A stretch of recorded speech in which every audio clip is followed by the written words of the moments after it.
just to get better, make better songs, and I don't know. I really like through the last 3 years with all the touring, every one of us is getting better at playing their instruments and stuff. So going back to the studio, we just wanted to do an even better job than we did on the first one.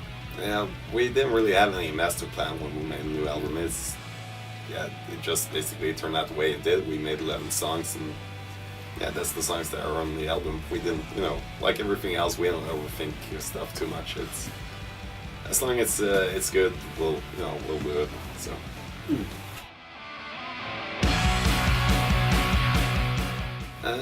I think, like Peter said, I think we become better.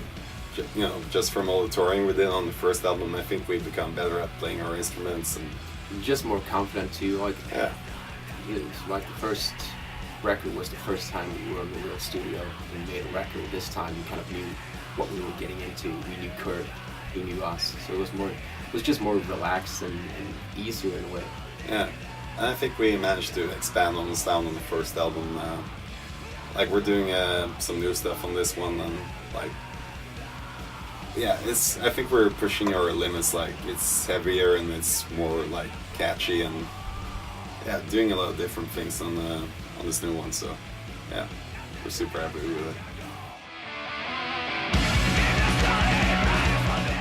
All the songs are new except for one song called Snille Pisk. It's actually like the first demo we ever recorded. So yeah, so like a re-recording of that song.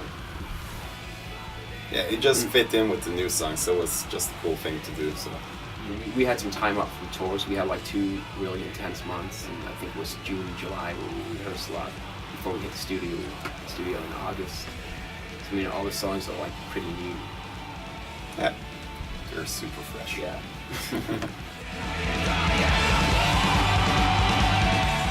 Basically, my approach is I just write about stuff I think sounds badass and make for good lyrics, but I just stayed. The only rule I had for myself this time was to stay away from Norse mythology. And yeah, the only exception on the new album is on the last song called Kvelertak. That's yeah, there's some Norse mythology in there, but that's just a shameless band anthem. So it's basically on being on the road. I dress in as metaphors like Vikings. They're raiding and stuff like that. But on the new album, it's everything from like tree panning, like drilling a hole in your head, to it's like an old surgical, what do you call it, intervention? Yeah, that you did in the old days to mental patients in order to release evil spirits.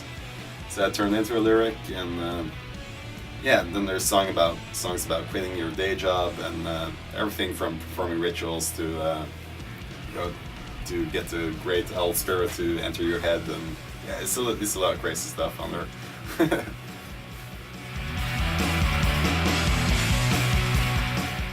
Yeah, it's our first stage prop actually. It's an artist we know in Norway. His name is Erik Tidemann.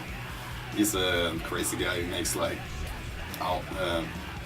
like wolves with 6 heads, and yeah, pretty insane stuff.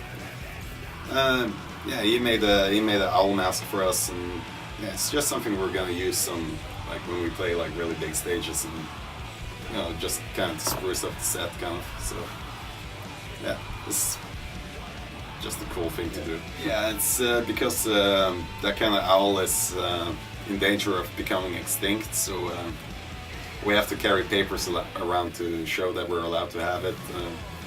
It's been dead that particular owl, it's been dead in the freezer in Denmark since 2003. So I think it's a good way of it. I think it's much better for it to come on the road with us than, being in the freezer in Denmark. So I think it's a good way for it to end up. Yeah.